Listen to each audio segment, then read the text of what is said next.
Les anglo-saxons ont toujours dominé le divertissement. Que ce soit dans le cinéma, la musique ou la pop culture, ce sont eux qui imposent les tendances et captivent le monde entier. Mais à la fin des années 90, une exception va venir bousculer cet équilibre. Tout part d'une décision du gouvernement britannique qui va pousser une nouvelle génération d'artistes à s'exporter, et c'est en France qu'un mouvement va prendre racine, donnant naissance à une vague musicale inédite à base de sons électroniques. Cette vague ne se limitera pas uniquement au son, elle s'accompagnera d'une esthétique forte, et jamais un mouvement musical français n'avait captivé autant d'attention à l'international. Encore aujourd'hui, ce mouvement a ouvert la voie à une nouvelle génération d'artistes français qui dominent les charts. Mais alors comment la France est-elle devenue la plaque tournante du son électronique? Salut, moi c'est Oussel, je vous parle de plein de sujets qui me passionnent et aujourd'hui je vais vous parler de la French Touch.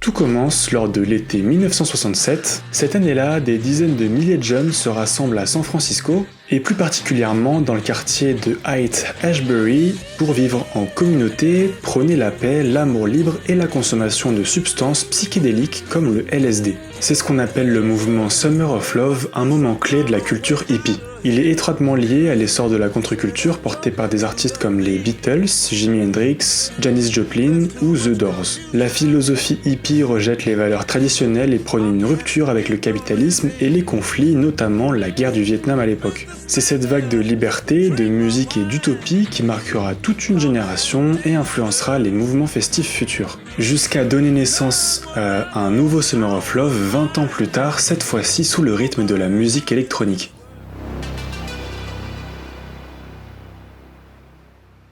Dans les années 70, de nombreux jeunes quittent les États-Unis à la recherche d'un mode de vie alternatif, loin du matérialisme et des conflits sociaux. Une petite île de la Méditerranée va devenir un refuge pour les hippies du monde entier, Ibiza. Pourquoi Ibiza? Tout simplement parce que c'est une île qui leur offre tout ce qu'ils souhaitent. Un climat méditerranéen et des plages paradisiaques, un coût de la vie très bas permettant de vivre simplement et une tolérance des autorités locales qui voient d'un bon œil cette communauté pacifique. Les hippies s'installent dans des fermes abandonnées, ils vivent en autarcie et ils installent une philosophie de partage et de liberté. Ils apportent avec eux leur culture musicale, mêlant folk, rock psychédélique et les premiers sons électroniques expérimentaux. C'est ainsi que l'île développe une culture de la fête. Un peu plus tard dans les années 80, Ibiza attire une nouvelle vague de fêtards, les clubbers européens, qui viennent profiter de ces nuits débridées, et des clubs comme le Pacha deviennent des temples de la musique où l'on danse jusqu'au lever du soleil. C'est là que débarquent des DJ britanniques comme Paul Oakenfold, Danny Rampling et Nicky Holloway. En vacances sur l'île, ils découvrent un nouveau son hypnotique et psychédélique, l'acid house.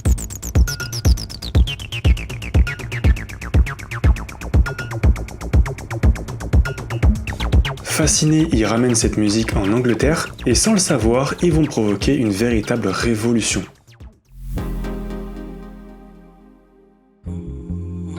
Dans les années 80, le Royaume-Uni traverse une crise sociale et économique. Sous le gouvernement de Margaret Thatcher, des milliers de travailleurs perdent leur emploi à cause des fermetures de mines et d'usines, le chômage explose, la jeunesse se sent abandonnée et le pessimisme domine. Dans ce climat de désillusion, l'acid house arrive comme une bouffée d'air frais. Cette musique électronique répétitive, énergique et euphorisante offre une échappatoire totale à une génération qui ne croit plus en l'avenir. Et l'acid house ne vient pas seule, elle est accompagnée d'une drogue qui va tout accélérer, l'ecstasy. Cette drogue qui provoque un sentiment d'euphorie et de connexion avec les autres se répand dans les clubs et donne naissance à une véritable culture de la fête. Le premier club anglais à diffuser cette musique est l'Hacienda à Manchester. Le choc est immense, jamais une telle énergie n'a été ressentie en boîte de nuit, et l'acid house envahit rapidement les clubs de tout le pays. Mais problème, les clubs ferment très tôt, aux alentours de 2h du matin, évidemment la jeunesse britannique elle veut pas s'arrêter là, alors une nouvelle forme de fête voit le jour, les raves. Ces événements sont bien plus que de simples soirées, ce sont des expériences collectives où chacun peut se libérer totalement. Aucun dress code, aucune règle stricte, juste la musique, la danse et une atmosphère de paix et d'unité. L'organisation des raves est une pure galère, le lieu y reste secret jusqu'à la dernière minute, les participants reçoivent un point de rendez-vous et doivent suivre des indices pour trouver la fête, ensuite une sono surpuissante est installée et la fête peut durer toute la nuit, voire plusieurs jours. Rapidement, les autorités commencent à voir d'un mauvais œil ces rassemblements, les médias les qualifient de marché de la drogue et forcément le gouvernement va décider d'agir. En 89, Margaret Thatcher déclare la guerre aux raves, une nouvelle loi interdit tout rassemblement de plus de 10 personnes autour de musique répétitive. Les descentes de police se multiplient, les fêtards sont pourchassés et organiser une rave devient de plus en plus risqué. Au milieu de tout ça, il y a un Français qui s'est expatrié au Royaume-Uni, Laurent Garnier. C'est un habitué de l'Hacienda, le club de Manchester où tout a commencé, et en voyant toutes les restrictions imposées par le gouvernement, il va décider de rentrer à Paris en emportant avec lui la music house.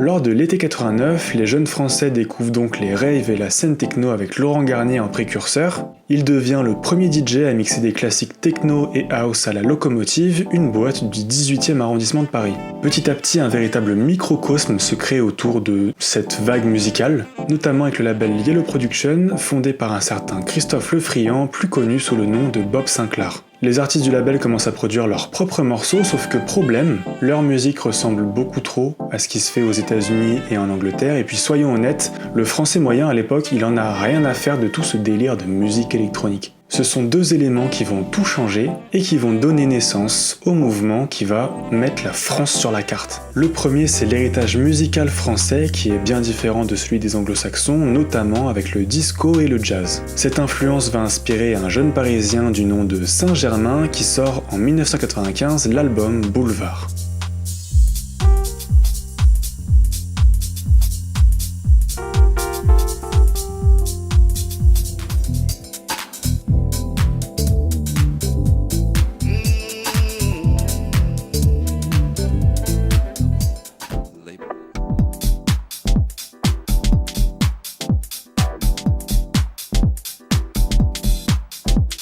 C'est le premier projet house d'un artiste français qui réussit à s'exporter à l'international. Et le second élément déterminant, c'est l'arrivée massive du hip-hop en France à la même époque. Avec lui, il apporte la culture du sample et les DJ français vont vite l'intégrer à leur musique électronique. Un duo en particulier va maîtriser l'art du sampling pour créer un son totalement unique.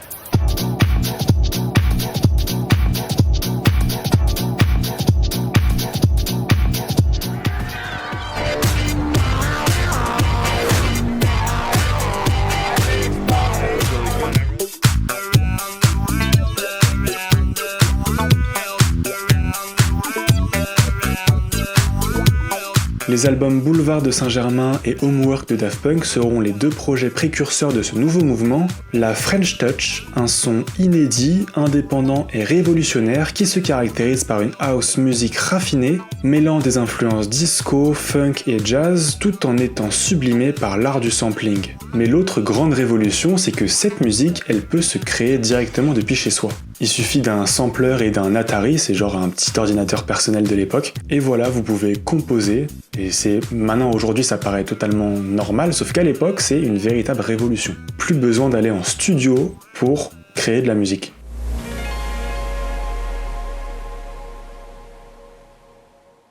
Bon, les deux albums que je vous ai cités ont connu un grand succès à l'international, mais c'est l'année suivante, en 96, que tout va réellement s'accélérer. Thomas Bangalter, l'un des deux Daft Punk, il est chez lui tranquillement, il écoute du Chaka Khan, tu vois. Hop, attends, pause. Il sort son sampler comme ça, là. Il crée une petite boucle. Il augmente d'un demi-ton. Il accélère un peu. Il rajoute un peu de sel, un peu de poivre, et hop, on a le morceau qui deviendra l'hymne officiel de la French Touch.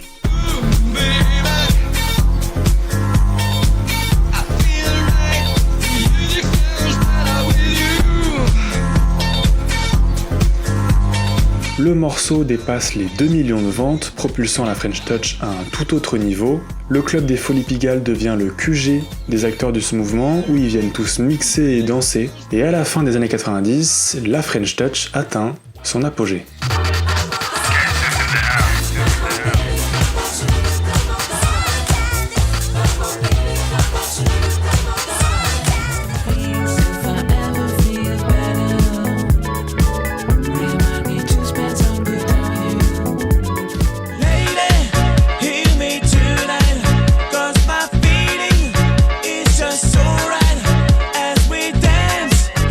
plus de l'univers musical, la French Touch se démarqua également avec son graphisme et notamment grâce au travail du studio de création H5.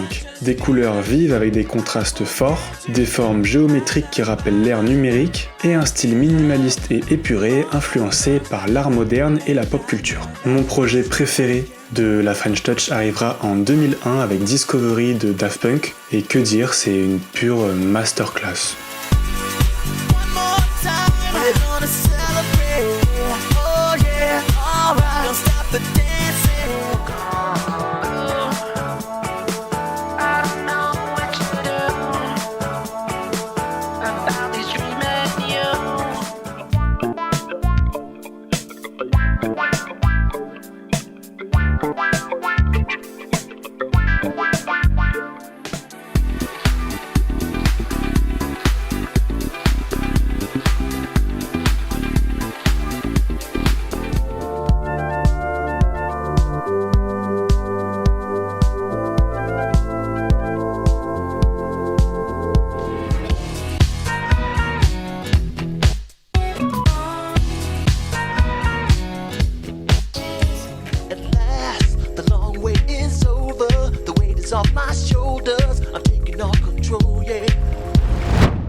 On est au début des années 2000 et avec le succès mondial de Daft Punk, les grandes maisons de disques ont vu une opportunité commerciale et ont commencé à apposer l'étiquette French Touch sur toutes les productions françaises. La French Touch, qui était au départ un véritable courant musical innovant et indépendant, est devenue avant tout un produit commercial.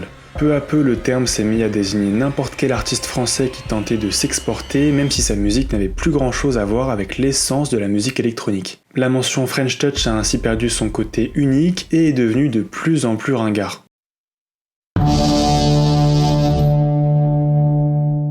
En 2007, après plusieurs années de boycott du mot French Touch, un nouveau groupe arrive et sort un album qui va redorer le blason de la French Touch et va lui donner un second souffle.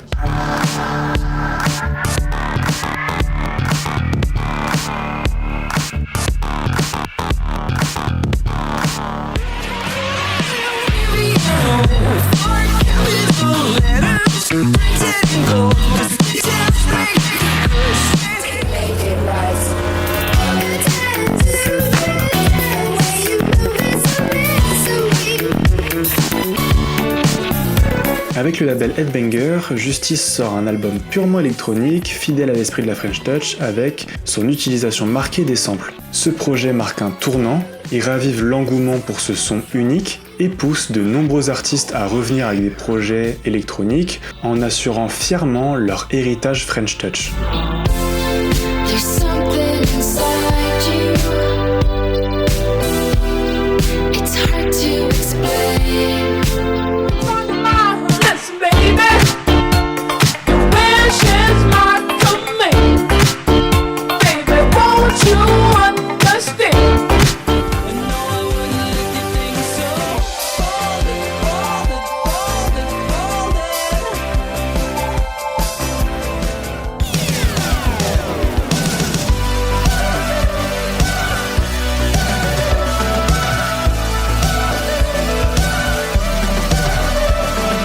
Avant la French Touch, les artistes qui réussissaient à impacter l'industrie musicale étaient presque toujours anglophones, qu'ils viennent des États-Unis ou du Royaume-Uni. Mais avec ce mouvement, la France a su s'imposer comme une véritable référence dans l'univers de la musique électronique, avec un mélange de créativité, de liberté et d'innovation qui a permis à des artistes français de redéfinir les frontières de la musique électronique et d'impacter profondément l'industrie musicale internationale. Leur ascension a donné à la French Touch une dimension globale et aujourd'hui encore des dizaines d'artistes français continuent de marquer la scène mondiale. DJ Snake en est l'exemple emblématique, représentant fièrement cet héritage et prouvant que la musique électronique française, nourrie par la French Touch, reste un incontournable du paysage musical mondial.